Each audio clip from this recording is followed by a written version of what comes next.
साथ ये सब किया। मुझे तो बस उन सब से हिसाब लेना है, अपने घर समेत। ये तुम्हारा हक है। एलिफ, तुम्हारा अब्दुल्ला साहब के साथ क्या चक्कर है? नहीं है यार, मेरी बात पर कोई यकीन क्यों नहीं करता? पेंट करना कितना रिलैक्सिंग है हमारे लिए। हाँ बिल्कुल ऐसे ही है। क्योंकि इस हालत में ज्यादा खड़े रहना सही नहीं है। मरियम अम्मी जान, आप बिल्कुल फिक्र मत करें, आप ठीक कह रही हैं। अगर मैं थक गई तो मैं आराम कर लूंगी। तो ठीक है फिर, तुम्हारी मर्जी।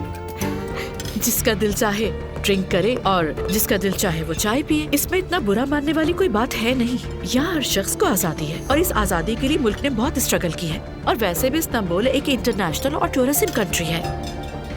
मैं सबके सामने कोई लिहाज किए बगैर आंखों में आंखें डालकर उनकी असलियत सामने लाकर रहूंगी, चाहे कुछ भी हो जाए।